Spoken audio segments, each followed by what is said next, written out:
Yeah. So you can hear it and everything? You're Mhm. good?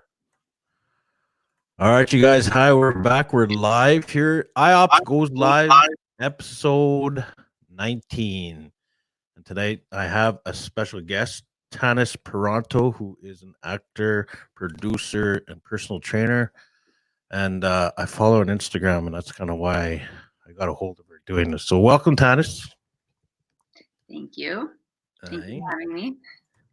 Yeah, I'm excited. Like I was just telling you before, I didn't think you were gonna reply to my message, and lo and behold, you did, and here we are now, and it's all working out. And I guess it's kind of, I guess I can thank the coronavirus for kind of setting us up, and maybe because you're a holdup. I don't know. You're living in New York, right? Wow, why would you think I would reply? I don't know. Star over there in the Hollywood. But anyway, welcome to the show. So, like I was telling you before, what IOPS is, what my website here, can't see it right Yeah, now. I can. Yeah, I have. Like that. There you can see it. Oh yeah. So what IOPS is it's a indigenous based job board. But Hmm. what I do these podcasts, and I try to I try to connect the job with people that have been doing the jobs. If someone wants to be an actor, actress, all of a sudden you're on and they're like they find out the Hmm. story and then they see a post maybe on my website, actor, actresses want it. So kind of just connected. Carmel says hello. Oh, I should. Can I share this? Is it on?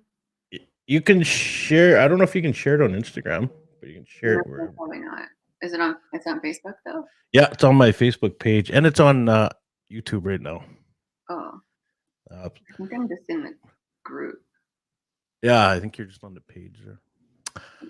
But yeah, so we got a few people watching right now, and it'll pick up. But first of all, welcome to the show again, and I want to get right into it because I'm kind of excited that to talk with someone that has been in the industry, such as yourself, and you can tell me, like, I'm not talking small time. You kind of you probably met some big names in your journey, I have.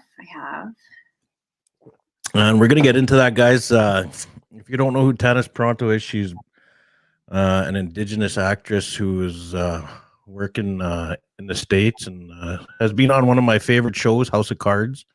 Actually, Billions, which I'm excited. I think the premieres tonight or something, or tomorrow. Last night. Was it last night? Yeah. See, we're in Yeah. Canada, man. We get everything like a day later. Yeah, it's in Canada because I think it's on Crave in Canada because it's on Yeah. Showtime. So I think in order to get Showtime in Canada, you have to have Crave. But technically the season premiere for season 5 was last night on Showtime. So See, I don't think we get Showtime over there. I think we just get Crave. Yeah, you get it through. You don't actually get the Showtime channel, but you get the show. Like, I don't know how all the jurisdiction works when it comes to the television channels, but you can get Billions on Crave, I think is the only way. Oh, okay. Yeah. Yeah, so sorry, I'm just sharing this on my Facebook. Yeah, I just found it too. So yeah, no, I'm excited to talk about that because I wanna know, I know everyone and how I calm myself down when I meet people now. Like before I would have been, just nervous and everything, but because I started doing these interviews, I gotta realize everyone's just a person like me. They've just done some more different stuff than me, right? I guess. Yeah. So yeah, let's go back. Like you're from Peace River. You're Peace River, Canada. We were actually talking about you last night. Yeah. Oh. Is that yeah. Sorry, I was eating peanuts here before and one's down my throat here, won't go down the right tube. But yeah. No. Are you guys getting flooded in Peace River? Yeah, we got flooded. All Really? down. I just saw pictures on Facebook. I'm sure if any of my family's watching right now in Peace River, they could chime in on how it's going there. But yeah, downtown area got flooded pretty bad, it looked like. Yeah. And up further north from us too, I think in like Fort Vermilion, I think got flooded too. Like yeah, I know it's pretty bad. Like I seen some pictures of Fort McMurray and it was unbelievable. Just big log. It was basically because of ice. That's it. Hit the bridge and then it just started flooding back. That's what happened. So, but let's get into it. Let's see who you are, where you're from, all that stuff. So we already know you're from Priest River, and can you kind of give us a story of like how you became to literally where you are? And I'm gonna show some video clips and everything of you and your actresses. Are you doing your thing? Sure. Yeah, I was born in Peace River, Alberta, and born and raised. Went to high school there, the public high school, and graduated, and then ended up in Edmonton at U of A doing a phys ed degree, my bachelor's of phys ed, because at the time I didn't know I wanted to be an actor yet. But when I was in high school, I just remember like it being drilled into our heads that like you had to go to school after high school. You had to do something, no taking a year off, no traveling, like go to school.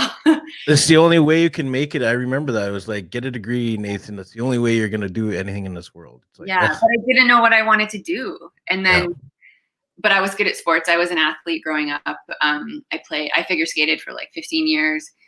I played basketball, volleyball, track. And then I heard that someone else, like who I knew a couple years ahead of me, took phys ed at U of A. Yeah. I had no idea you could take phys ed in university. So I thought, this is my logic pretty much in a nutshell was, well, I'm good at sports, so I guess I'll take phys ed. So I got into phys ed at U of A, and in my second year, in your second year of the degree, you have to choose a route, they called it. Yeah.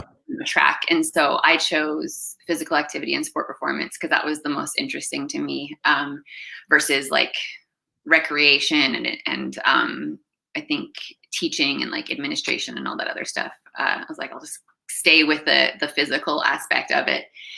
And then I sort of from there got into athletic therapy with working with teams, like being the trainer on the bench, dealing with injuries. And I did that. Did a practicum in my last 2 years with the Panda volleyball team at U of A. But then also during that last year, I had one more elective I had to fill outside my faculty in order to finish. And so I was looking at electives and I came across Drama 101 and I thought, oh, that looks fun. Let me try that. So I tried it. And then that was the beginning of the end. So beginning of your true passion. Yeah, I took that class and I finished my degree, and I started acting. I got an agent. I was in Edmonton, and I got an agent and I started taking like on-camera film acting classes that were like once a week kind of thing. And so not very serious and not very much like depth to them, but just learning how to do it, I guess. And so I stayed in Edmonton for like another year and a half after that happened. And then I thought I should make a move. Some things happened in my life where like I had lost a close friend and I was just like, I needed to change something, and I wanted to move. And I thought, well, now that I want to be an actor, there's Vancouver or there's Toronto. So my logic for I'm moving to Vancouver, I chose Vancouver was, well, Vancouver's closer to Alberta. Yep. And I know one person there versus knowing nobody in Toronto. So I moved. And what year were we looking here? Around 2000? This was like early 2000s. Okay. Or like 2004 or 3 or something like that. Yeah. I think. No, when I moved there, oh man. Yeah, around there, something like that. So then I was in Vancouver for about 6 years and got into the service industry and kept acting, but just doing these like once a week classes here and there, not really learning a ton. But not really that I wasn't learning. It was just that I wasn't really getting the depth of training that I wanted, that I needed. Yeah. And I didn't realize I needed it at the time. But I always felt like something was missing because I couldn't really like lock in. And my work wasn't as fleshed out as it could have been. So fast forward many, many years later, I'm still doing that and starting to think that I wanted to be immersed in a program. And that's what I I knew that's what I needed to really break through and find the tools that I can use all the time when it comes to acting. So, but then I kept talking myself out of it because, you know, I'd already finished a degree and I was like, do I want to go back to school again? You know, I'm already whatever years old I was then. But then you're gonna go back. You're gonna go back to school for acting. I was going to, yeah. Well, and then I did. That's where the story is leading to.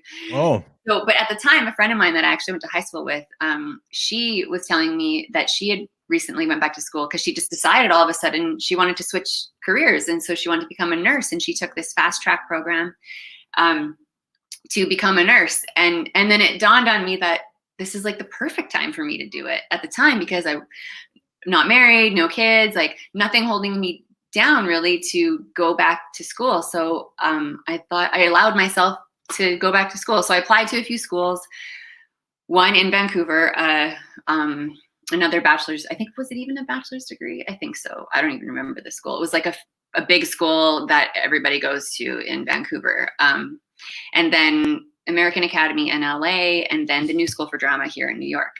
And I didn't get into the school in Vancouver, which was just a bachelor program. I did get into American Academy in LA, but then I also got into the New School here. And the New School here is an MFA program. So an MFA? Yeah. So I thought, what is that? Masters of Fine Arts. Oh, okay. Master's program. Yeah. Versus the bachelor's program that I didn't get into. So I thought, well, I guess that's a sign I shouldn't be staying in Vancouver anymore. And also, what better place to learn the craft of acting than New York? And if I'm going to spend the money on tuition, and it's pretty much the same no matter where I go, why not get a master's degree out of it? Not that I had any plans to use it to teach or anything, but I just knew that that's the kind of training that would really break me into it for what I needed anyways. So I shipped myself off to New York and started going to school here and finished in 2011, got my master's in fine arts and acting. And that's how I ended up in New York. And then I just stayed and worked. So did you do any acting? Like, were you in there, like you're taking all the school and everything? Were you in any like TV shows or anything? Like my big claim to fame right now is I was in Heartland. I don't know if you ever heard of it. Yeah. I was like 2000. I was living in Calgary. And I was in Heartland. Me and my buddy went into it, and we were just like extras. But that was our big thing, right? Like I just worked with Nathaniel, who's on that show.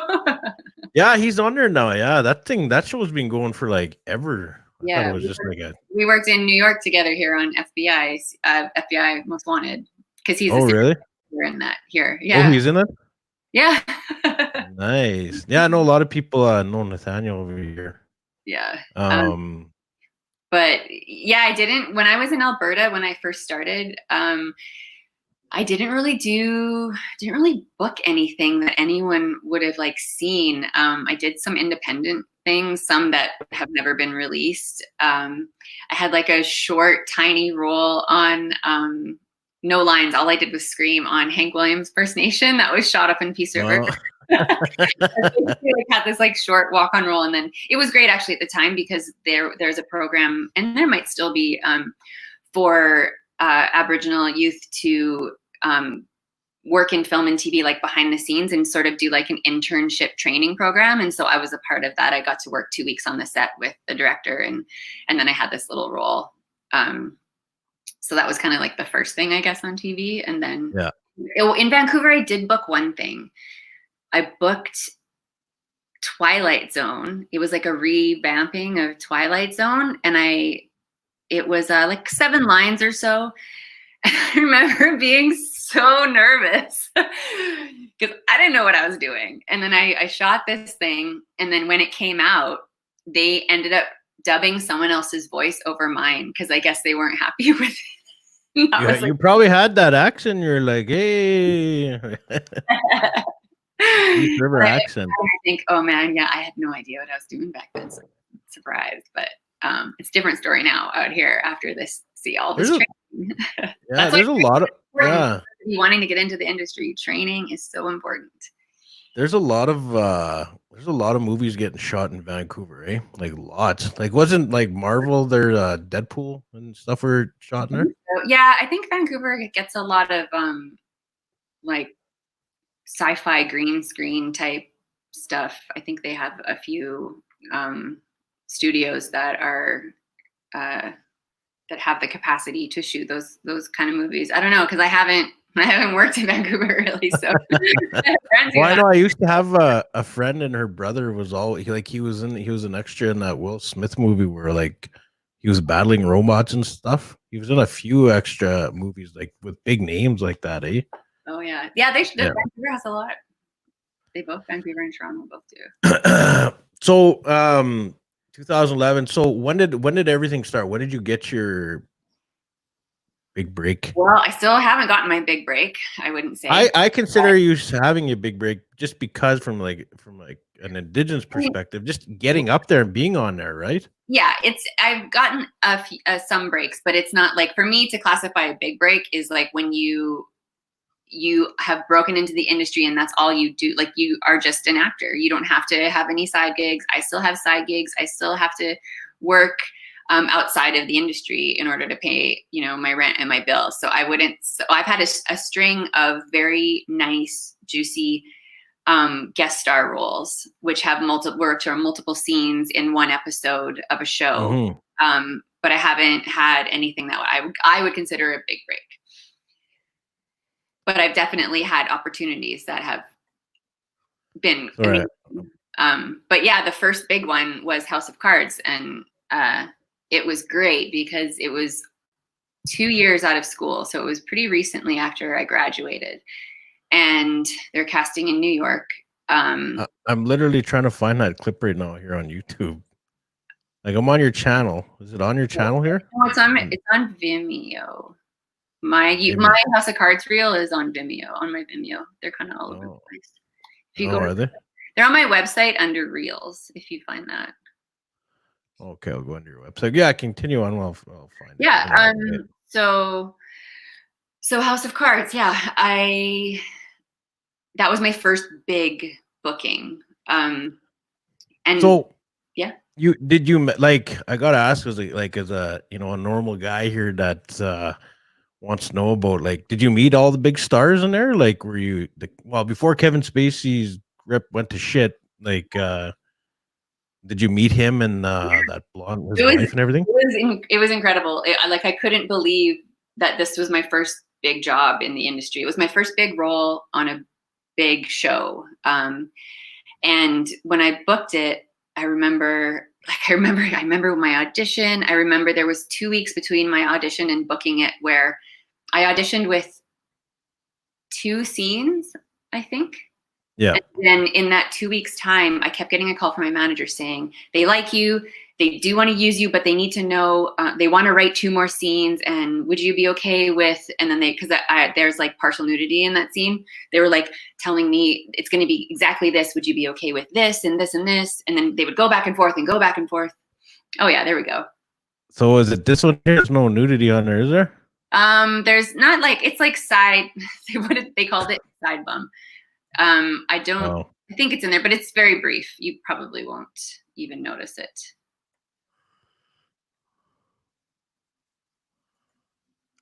Oh, I remember that scene.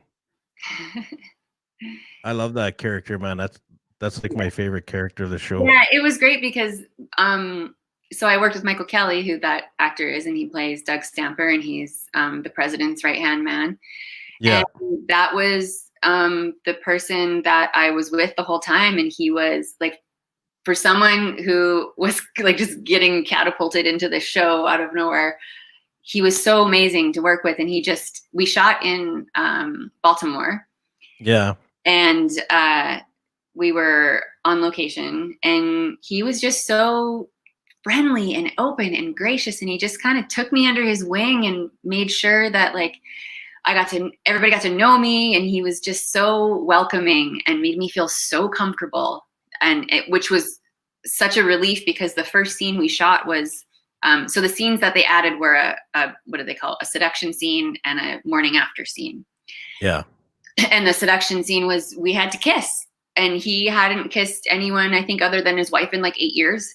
And I Really? like Oh brand. yeah, because he doesn't kiss anyone on that show. Eh? Actually, that's straight. I've never really seen him. Yeah, I mean, I think he does after my character, but yeah. So it was this this real like awkward first scene, but it went really well because the whole set, my director was amazing, and then my director, I was also nervous about that too because my director was James Foley, who's like huge, and then he was awesome. What does he do?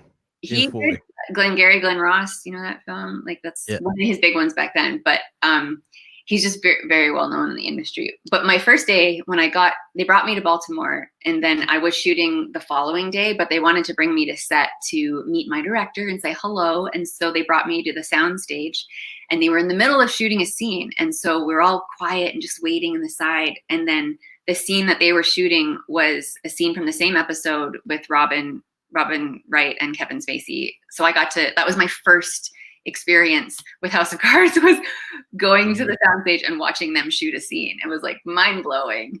So that was cool. So I did, yes, get to see them and met James. And then we shot for 2 days, a day. And then I came back and then 2 weeks later shot the rest of it. But yeah, it was fantastic. The whole cast and crew was just phenomenal. And I was much relieved that my first big deal was so smooth. And I did get to work with Gil Birmingham. We shot a scene that ended up because he plays like the casino boss or something, or or a chief, or I can't remember. But we shot a scene where, because Doug Stamper gets information out of my character. Doug Stamper, that's his name. Doug Stamper. Gil's character reprimands me and threatens to like disenroll me or something like that. But they ended up cutting that scene. So, but it was great because I got to meet Gil, and he's awesome. And he's a mentor. So for everyone who's watching, man, trust me, get on House of Cards. It's such a wicked show, and 6 seasons, eh? Yep. And Tanis is on there for what season is that? 1 episode. I think it's season 2. So I don't know if that's episode 8 or episode 13. Yeah, and it's like House of Cards, man. Like I love that show, and it's too bad whatever happened, but it's still a good series, and yeah. So I'll finish it. Yeah, it is. It's good. Like So I was telling you, like I said, I was on. Sounds like I'm like trying to get a gig here, but I'm not. I was on Heartland, and what I remember of Heartland was how long you got to sit around and do nothing. Yeah. Like there's a lot of sitting around. Like I think when somebody finally showed me this scene, I was like 2 years later, and it was like our parts were like, I think it was only like 30 seconds when you seen us. And I remember we were there for 3 or 4 days. Mm-hmm. It was just unreal. I was like, wow, all that for that? Yeah. Is that literally how it is in every single all the time? Like Billions, for example, like what just premiered last night. The scene that I was in, there's basically 2 big scenes of the event I was involved. My character is involved in, and I'm gonna play it right now. In the show, you see, that's from last season. Oh, is it? But that's fine. You can show this one. This is from season 4, which was amazing because like that's who I get to work with is Paul Giamatti. And another awesome show. Better. Yeah. He's so good. He's one of those people where when I'm acting with him, I'm like trying to act with him and not like just watch him because he's so good, and he's Paul Giamatti. Well, he's been there forever. Like he's been in the game for forever, and he's so awesome. He's such a great, wonderful person.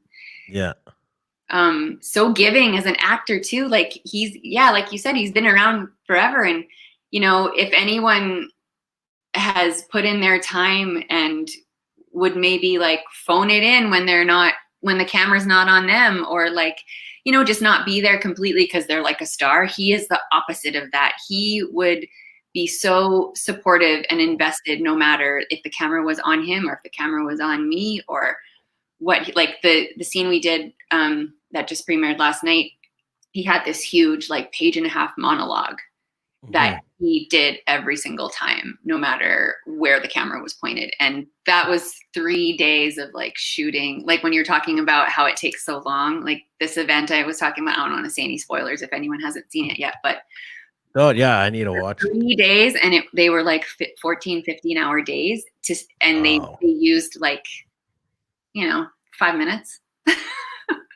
That's insane, man. And That's crazy. Hundreds of extras, hundreds and hundreds, and you barely see them.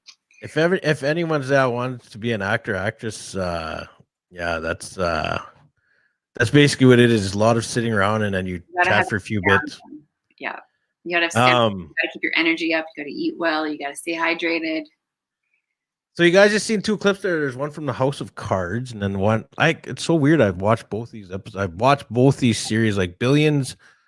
I think I watched it just because of the name Billions, and then it was about startups, like because I'm like an entrepreneur, I guess, on the side, and that's what hedge funds, like Wall Street hedge funds. Yeah, like it just kind of got my interest, but great, so well written. I love it.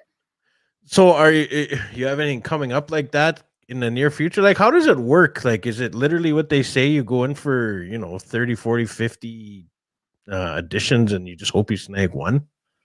It depends. Sometimes some people's booking numbers are lower, some are higher. But yeah, if it can be a crapshoot because so much of it has nothing to do with you, really. As long as you go in and you do your job and you perform in your audition how you would perform your first day on set.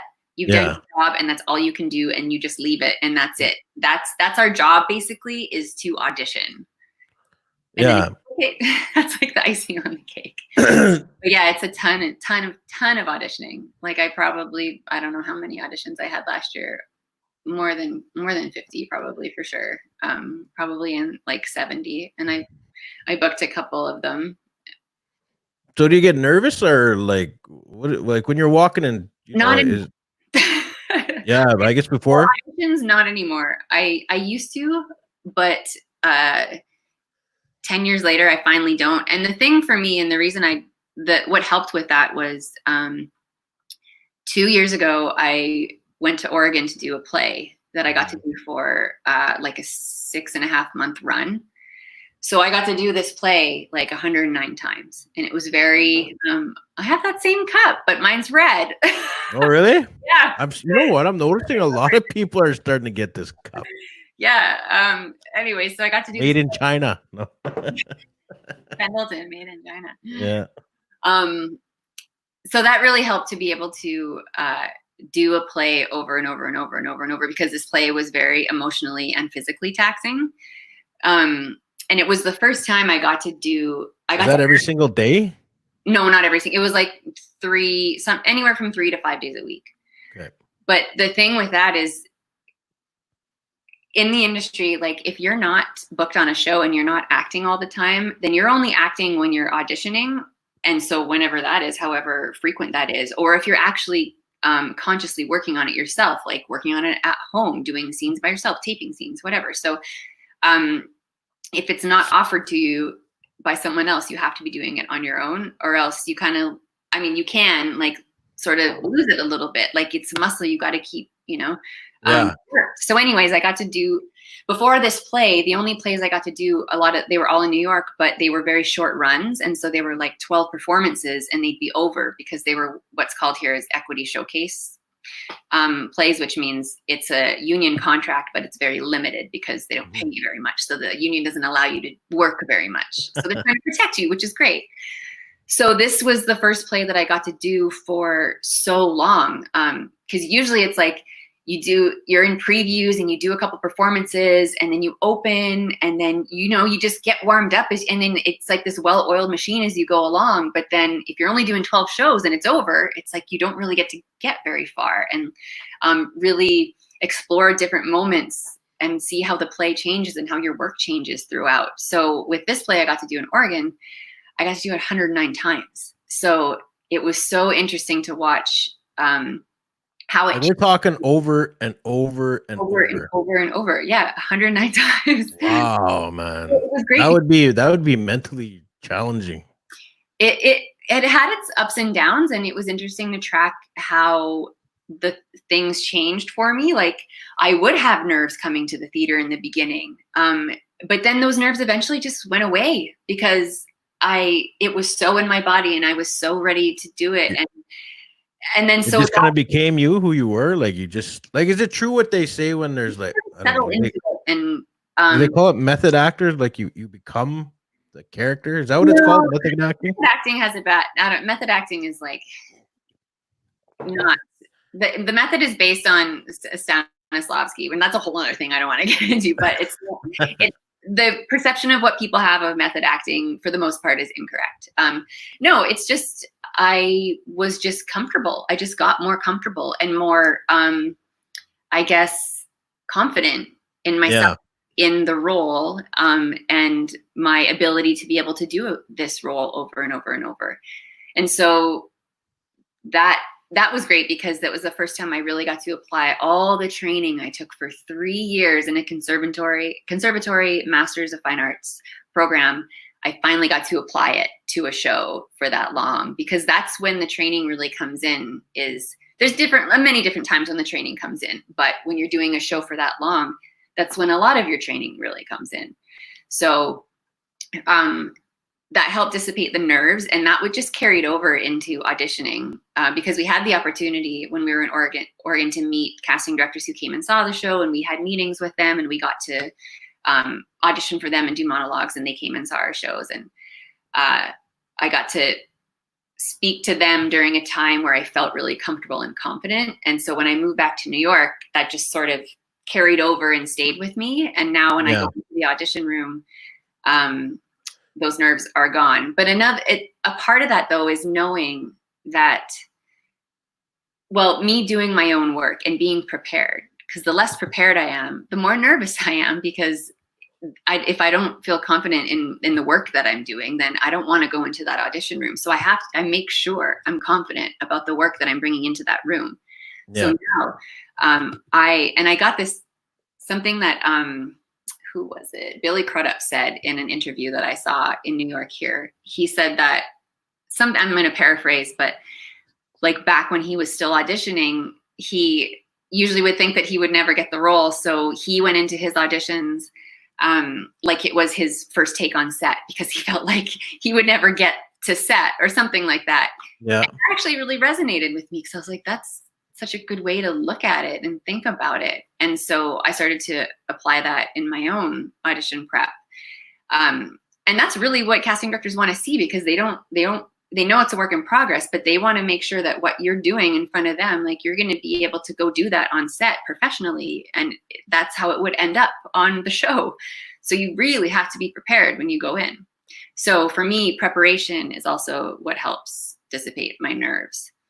And knowing that most of the time, their decisions have nothing to do with you personally, you know? Yeah. Sometimes it's about matching different characters and different looks. And sometimes it's if they've already offered the role out and you don't even know, but they're still just auditioning back. Going through the process and stuff. Yeah. So there's 95% of it has nothing to do with you. So as long as you go in and know that you've done your work, then that's it. That's all you need to know. And the best feedback is when you get brought back into that casting director's office for another audition. That's all the feedback you need, really.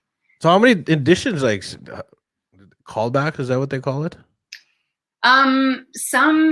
Most TV doesn't really do callbacks. They do if the roles are bigger, but usually for like guest star roles and under, you don't get callbacks. Theater, you get callbacks for sure. That's like a bit of a longer process. Wow. So right now you're living in New York. Yeah. And the only reason I know is, like I said, you guys can follow you. What's your Instagram again? Is it just Tanis Parenteau? Tanis Parenteau, just all one word. Yeah, you can follow her on Instagram there, and you have a page as well on Facebook. Yep, Facebook. I don't even know how I came across your thing. I think I was trying to lose weight, I think, in this fitness thing. I don't know, it was like a fitness something, I think. And then I was just scrolling Instagram and I seen you and I said, "Oh, Indigenous," and so I started following you.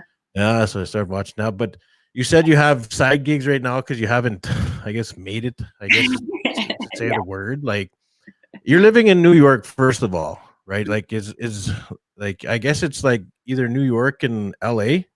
Is Yeah, that pretty much. Yeah. the place everyone needs to go Yeah. to be seen? Yeah. Yeah, and what's it? Yeah, so is it expensive to live in New York? Like as like I've read the stories of struggling actors, actresses, and is it pretty bad what they say? It can be. It's like any big city, the closer you are to the heart of it all, the more expensive it is. So you can live out, in the suburbs and out in the outer boroughs. But yeah, I mean, generally, most people, if you're not, living with your significant other, you're most likely living with roommates. Um, so it's definitely, yeah, there's such a wide variety range of expensiveness in this city. Yeah. Well, I know I watch what is it, $1 Million Listing New York with I don't know Oh if you know wow. what you know what that show is? I've heard of it. I haven't watched it, but It's like these, yeah, I don't know. I don't know. I want to go there, but just well, obviously you can right now, but just I don't the recommend it. expense. So is it like dead there right now? Like is Hmm. it like really as bad as they say? What do you mean? Wow, just dead on the street. Somebody like that $1 Million Listing guy, I follow him on YouTube as well, and he kind of just did like a little thing on YouTube where he walked around the city and like it was just Yeah, like it's much rough. quieter. Where I am, I'm personally, I'm in Manhattan in Midtown in Hell's Kitchen, which is like on the west side of the island in Midtown, but it's near Times Square. It's like I don't know, two blocks ish from Times Square, and Wow, that's cool. yeah, I'm far enough west that I don't get a lot of the tourists over on my way, which is great. But yeah, it's the quietest I've ever seen it. It's actually kind of crazy when it first all started happening and people left the city. And like about a month ago, I walked down like through Times Square and I'd see like one or two people. Like it felt like I lived in a weird small city with like a small population with really huge buildings. And it's still pretty quiet, but it's getting a little bit more busier. I feel like just because the weather's nicer and people aren't. They're Some like people the hell aren't, with it, man. We need to get outside. yeah, some people aren't really doing what they should be doing when it comes to the social distancing here. But I'm not one of those people. I'm protecting myself because we've lost a few members of our community here already, the Native community here, and Yeah. It's tough, man. Like it's true. It's like people don't like we literally just opened today. Today we had phase one opening in Saskatchewan and I think as well Alberta. oh wow, And it's just you're right. It's like it's you don't want to chance it. Like yeah, it's like you're saying, like people like young people are even losing their lives. Like I think they just showed this guy from the Houston Astros organization in Major League Baseball. He was 30 years old. yeah, And like young people are healthy and yeah, in the native community we just like the Navajo Nation, I see they're having a crisis. And now yeah. in here in Saskatchewan we got our northern members there, that there's a breakout over there. And then like right where I'm like I'm in North Battleford Hmm. area and like we're surrounded now, like all these little communities have it, so it's scary. It is. Yeah. Yeah. Don't take it for granted and don't think you're invincible because I, one of actually a guy that I've met him a couple times. He's been all over the news. He's a big Broadway star. Was very healthy and he's been in a coma for a while and he had to get his leg amputated because of Wow, clotting. So it's not, it's it's not not a pretty scene. around. Yeah.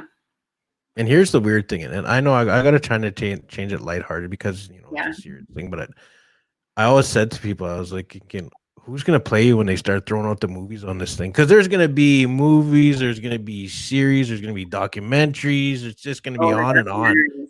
But Yeah. here's the thing, though, people probably won't want to see it because we've all lived it. Yeah. You know what I mean? It's like, man, I don't literally. Yeah, I know. I don't know. Anyway, Yeah. I wanted to get into. Sorry, kind of got off topic there, but That's okay. so the actors thing and actress thing, you know how social media is like the big player now, right? Hmm. Uh, do you know those YouTube stars? I guess I that mean, have I've heard of, started their I own. don't know any of them because I'm not like a YouTube Is watcher. that something you would do to start? Because a lot of them have become actually started, on YouTube channel or whatever, and did these acting skits, and now some of them are acting in big shows. Well, I'm not a writer. I'm not really a content creator in that way. So for me, that's not really a route that I would take. Like I'm a producer, but I like to produce other people's scripts. I did into producing, and I did actually write my first short film that I produced when I first wanted to start. I did write myself because I figured if I'm going to mess this up, I'm going to mess up my own script. Yeah, right. I know. Project. So I wrote a little 9-minute short, and it actually ended up being something very special to me. And that was back in 2015. So that was like the only writing I did. And I've written bits and pieces of other things that have never gone anywhere. But mostly it's because I have scripts from other writers scripts that I love. And one writer in Peter's First Nation, Andrew Janelle, he has sent me a ton of his stuff, and I've produced a bunch of his stuff.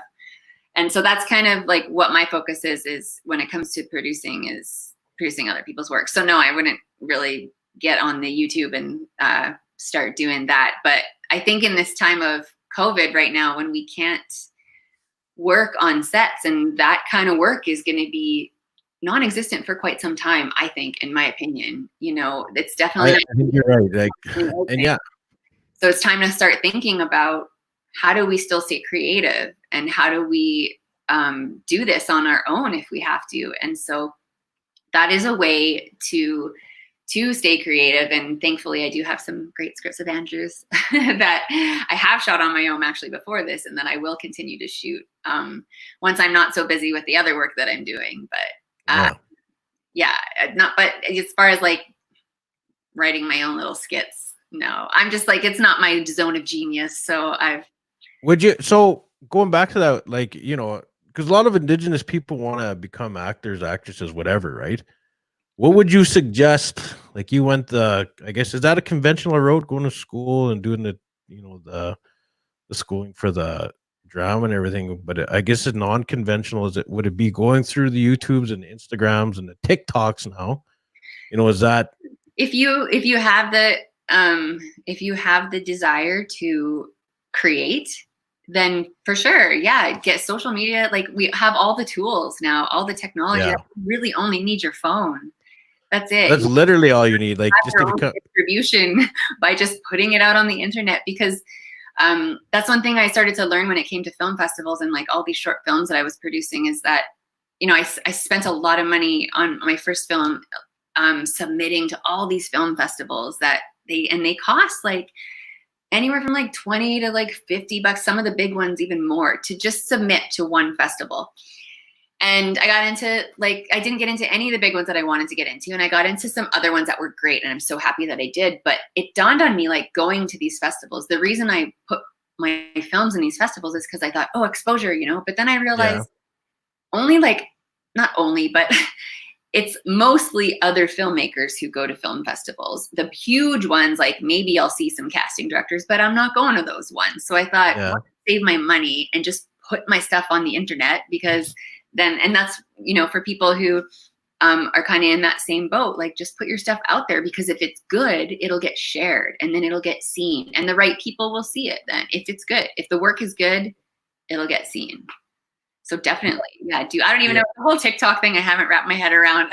And it's huge. Like, do you know who Gary V is? Gary Vaynerchuk? Yeah.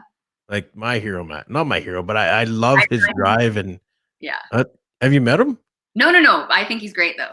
Yeah, but I mean, it's like, he's so hard on social media. It's like, get on there and like get on TikTok. And he's right, because like the algorithms right now, I don't know if you're like, I really get into that, because you got to know, how to get to your audience, right? Yeah. But the algorithm, and right now Facebook and Instagram are so low because it's so big. Yeah. You know what I mean? You got to pay to basically be seen. It's like, TikTok now, it's like throwing a video and 1 million people are going to see it. Wow.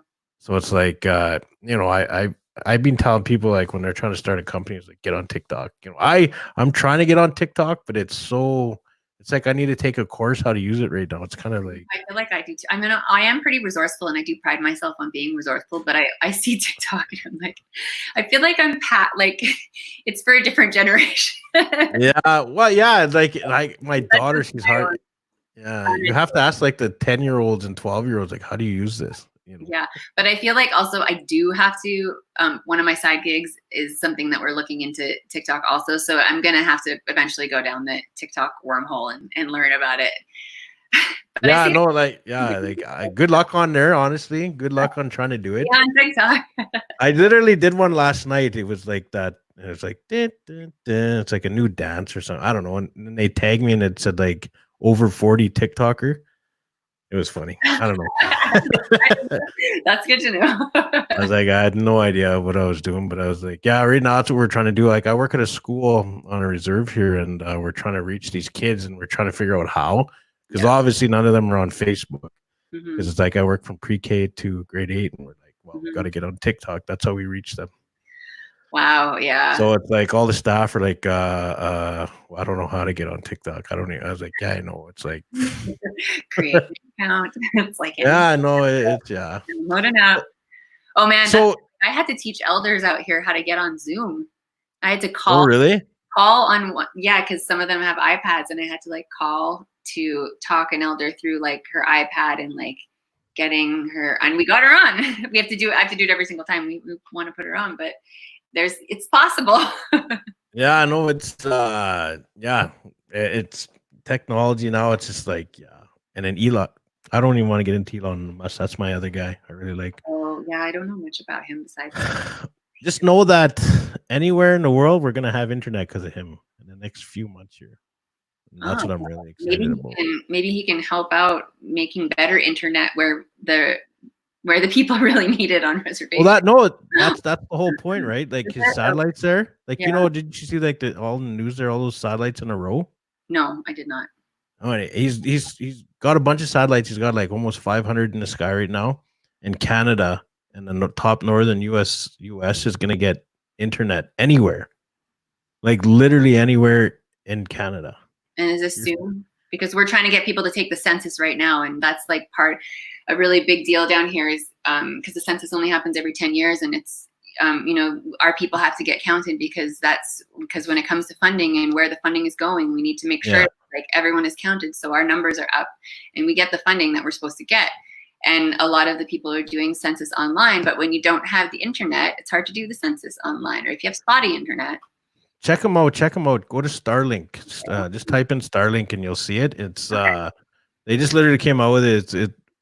We're gonna be able to get it, I think, in 6 months. He said so, which is like October. Wow.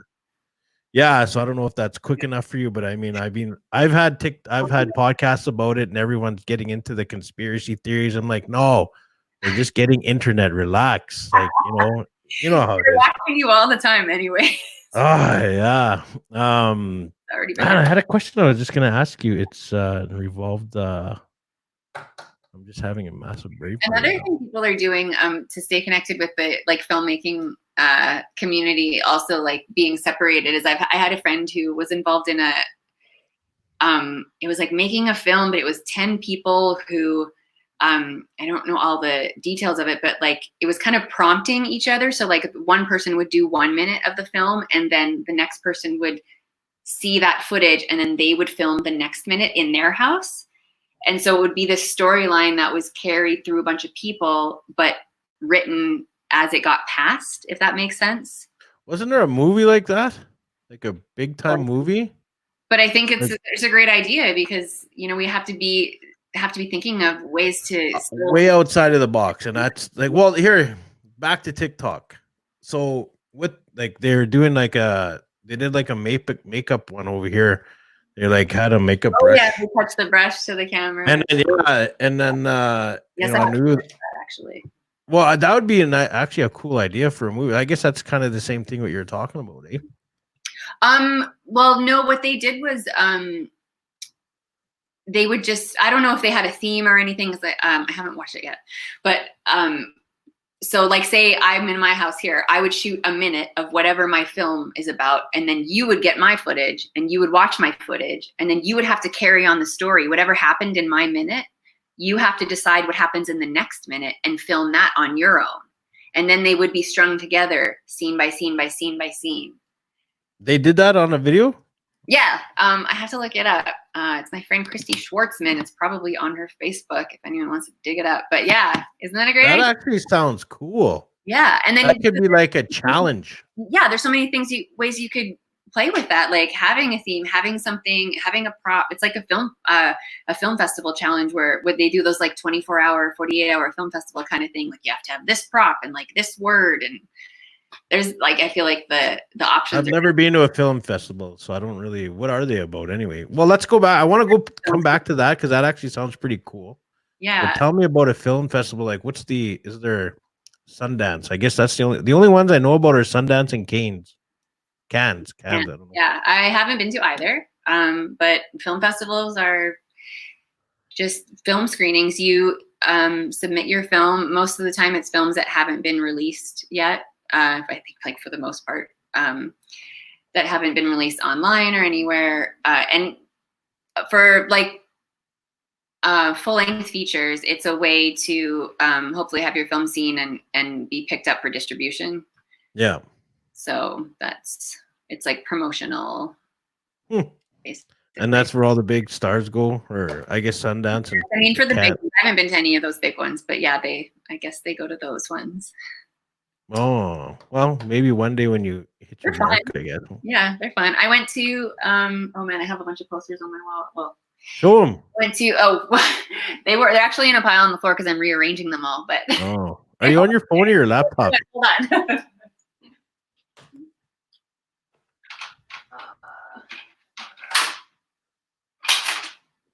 Oh, here. Oh, yeah, this one's cool.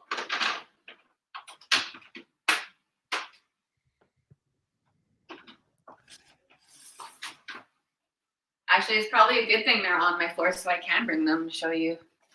So this was the first film that I shot. This was my film that I wrote called A Big Black Space. Yeah. So, I've seen that on your YouTube channel. Yeah, the trailer's on. I should actually just release it so people can watch it. It's kind of it has a trigger warning though. This is a Tulsa American Film Festival. These are all native film festivals. Yeah. That was nice. I framed all the beautiful posters that I liked. And then this one was in Ontario in Ottawa, Asanapka. These guys are so great, Asanapka Film Festival. They've screened 2 of my films and they're really super supportive and awesome. I love that festival. Oh, that's awesome. And then this one was the American. There's the man there. What's the? Yeah, in San Francisco. This was. So you've traveled all over North America for film festivals and. Oh, and then this one is from home. We went home to Edmonton for Dream Speakers, and they gave me best short Canadian. Talented. That was in E-Town? That was in E-Town, yeah. But that was nice because I got to go home and a bunch of my family came and they got to see the film. So that was nice. Yeah. So yeah, I did actually get to go to Germany for this film too, because you know how the Germans love their you always see those videos there of like these Germans having their own powwows and like did you ever see that? I did, yeah. But this festival it's decent. It's really great organizers, and they have an Indigenous film festival over there. And I was invited as a guest for my film a couple of years ago, and that was great. Cool. But yeah, it's because it was some guy wrote a book ages ago, a German guy that the book was so popular. I think it was about Winnetou, or it was Winnetou in the name. Actually, yeah, Drew Hayden Taylor, I think, did a documentary on searching for Winnetou or something like that, and why that's such a big deal, and how it blew up in Germany, how they became obsessed with natives. It's a great documentary. You should watch it. You're big in Germany, because isn't that how literally I read weird things, man. But that's kind of the stuff I read. Like some actors or actresses get big in Europe. But it's like they can't. Yeah. I don't know. It's like is that true? I don't know. I'm sure it is. Yeah, it's not me. Wow. I mean, I guess even like I don't know. Yeah, because and the reason the other two is my daughter. She's into these big these Asian actors, like I can't even pronounce their names, but it's like she just loves them, and it's like I've Mhm. never heard of them. I was like, I don't know. Kids are into anime and like that Oh yeah, whole thing now. yeah. But I was gonna ask you about Blood Quantum. You heard about it? I have. Yeah, I haven't seen it. I don't really know much about it. I was actually just gonna try watch it on YouTube here yesterday, and it because it just came out and everyone's kind of talking about. But it's good to see indigenous anything on the movies, like indigenous actors, movies, Yeah. producers like yourself, like actors like yourself, like actually we're becoming more or less more. But hopefully it's not where you're like. Does it seem like you're only playing indigenous roles, or is it like For do you me, go in? Do you tell them like I'm indigenous? Like, is that what you go in and say, or do you just say I'm going to? well, how for me, I definitely audition for native roles out here, and that is a way in to Yeah, a certain extent, which is great, because the industry is getting a little better with less red face. Honestly, casting non-native people in native roles, it still happens. It happens a lot. It happens all the time still, but it's getting better. And so as a native actor in New York, it's definitely gives me opportunity.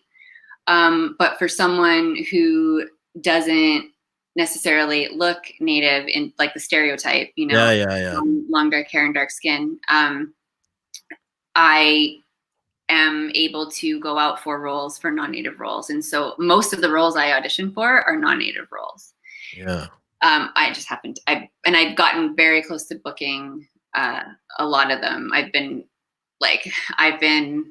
in, I think 7 or 8 times for New Amsterdam, the show on NBC, which is great. The casting director's awesome, and they always bring me in. I've been sent to producers like 7 out of 8 times, so very close to when they pick up again. I'm sure like it's just a matter of time of booking a role. Yeah. But that's a non-native.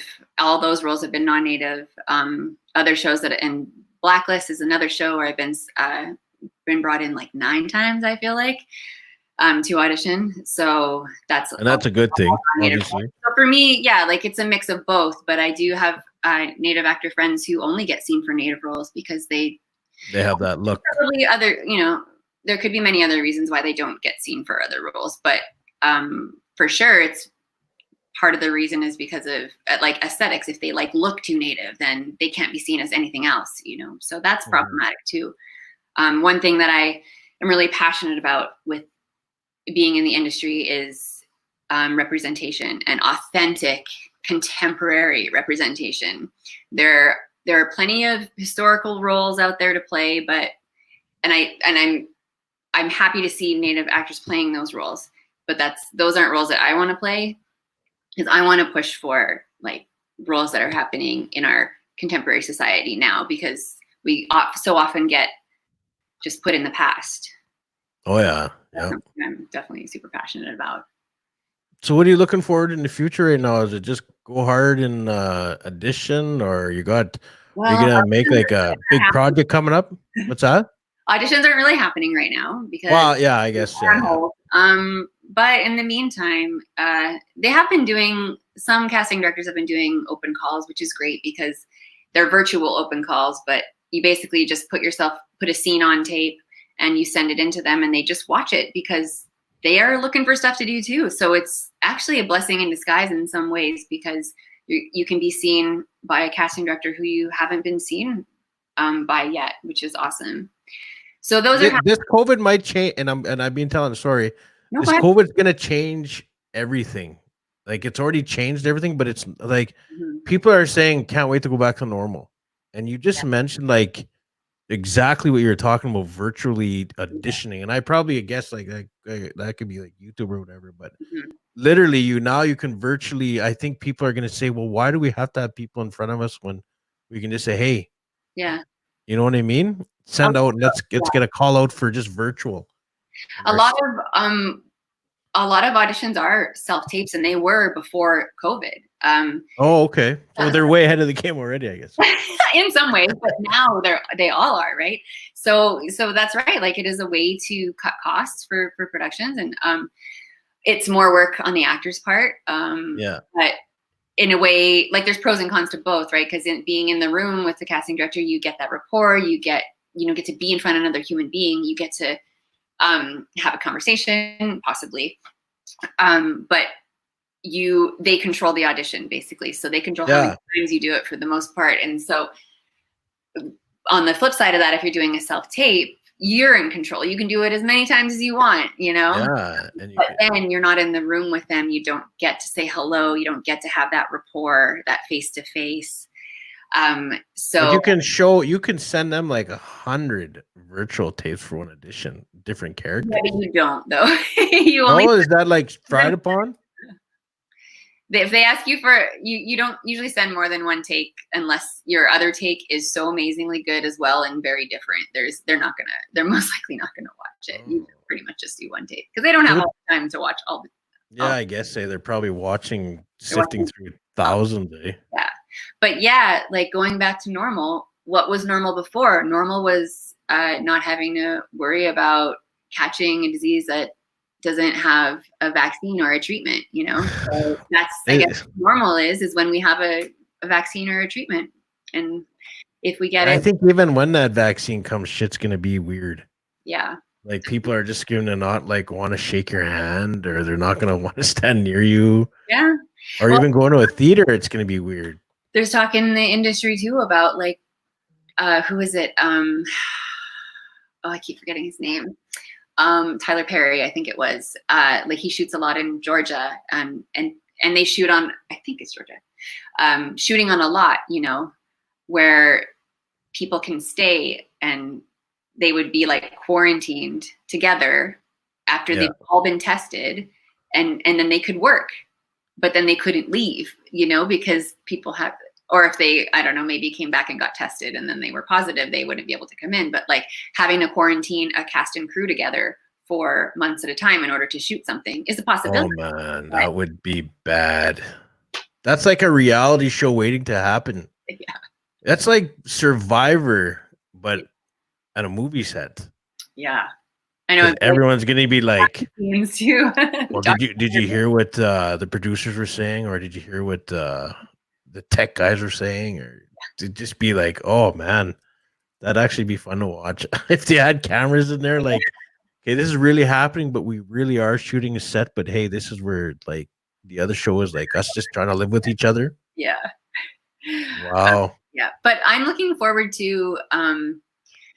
I'm working a lot right now with the American Indian Community House here in New York, and we have a lot of online programming at the moment. So that's where most of my focus is right now. Is we're trying to move everything online and keeping our community connected here, but online. Yeah, I've been teaching fitness classes online. They're free. Anyone can take them anywhere. Definitely check out her fitness stuff. She's pretty fit.